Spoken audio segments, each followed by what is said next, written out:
Your team.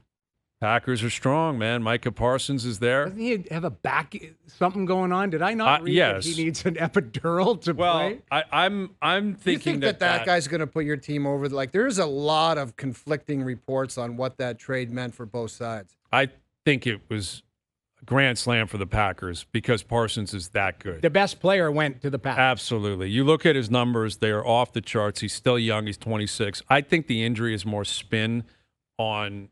Dallas, there's a couple of guys who have left their respective town. Yeah.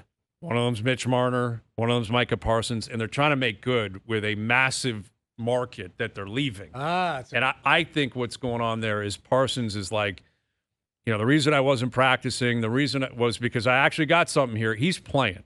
He's going to be playing on Sunday. He was out practicing yesterday. If he's really injured, he's not practicing. No, he's not. So you think that this back thing that came up with Parsons is him saying that's why I wasn't on? Well, he was claiming that that's why he couldn't practice. He was a hold-in. Yeah. And he was claiming, and he was going for a second nonsense, opinion. Dude, he wasn't going out there because there was no contract. Everybody of course it knows was. That. Of course it was. But most of these guys try to come up with something, and he was going for a second opinion, and it was getting ugly. I guess my point is the Packers knew he was dealing with something. I'm not saying he's not dealing with something. Great for the best player. Though. Yeah, and passed the physical and went through it, and he's already practicing, and I think he's going to play. So I think guys in the NFL are hurt all the time. Exactly. That's just the way it goes.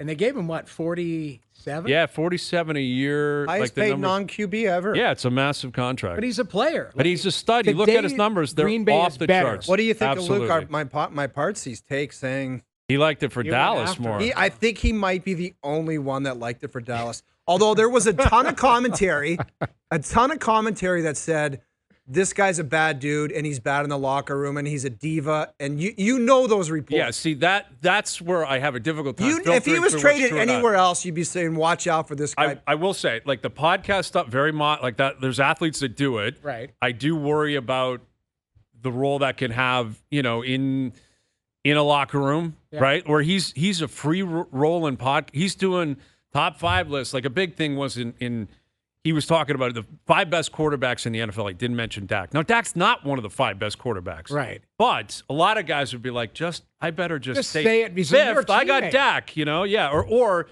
excluding Dak because that's my guy. I'll go with, but he didn't even do that. So, a lot of people wondering, is Dak take issue with that? I don't know. Guess what? Jordan Love's not one of the 5 best quarterbacks. So if he does it again, Love better not get his nose out of joint. I didn't love the antics with him sleeping. We'll see. Like, the guy is not perfect. Well, Dan Orlovsky said that about the Cowboys. He's like, when I was a kid growing up, the Cowboys were the Cowboys, man. And now we're talking about Micah Parsons sleeping on a training table during a game. Bad call. Bad look. Playing or not playing, what are you doing? Like, it was a horrible. I can't deny that. But look at their owner.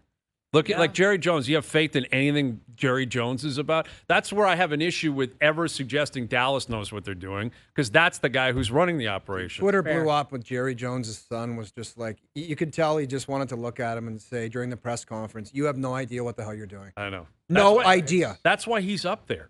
Yeah. Like, he's up there to protect Jerry from just relax. Like, you can tell he's like grabbing him, like squeezing below. his He's leg like, enough of that. Table, yeah. Stop talking about that. Yeah. But no, it's exciting. That was a big trade. That was a massive trade. It was trade. live on air, right? Live on air. Keegan was in here. Frankie Corrado was in here. It was live at 5. Keegan's a big Packer fan. We had I didn't know Keegan was a Packer fan. Big time Packer fan. That was awesome. And this is where, again, it just falls in the lap of the NFL. Week 4, Sunday night, Packers at Dallas. Like, you can't script that any better. It's Sunday Night Football. Week 4, which is the same day as the singles for the Ryder Cup. There's singles Ryder Cup that day. I think Chiefs Ravens at 4:25, Packers Cowboys at 8:20. Like, I don't know if I'll leave the couch. Like, yeah, I've already told my wife. I'm like, throw that in the calendar. Take the kids away for the week. That's a day where I don't exist. No. Yeah. Like, lock the door to downstairs. Yes. I'm going to bring food. I'm going to have a setup. I'm not moving. It's go time.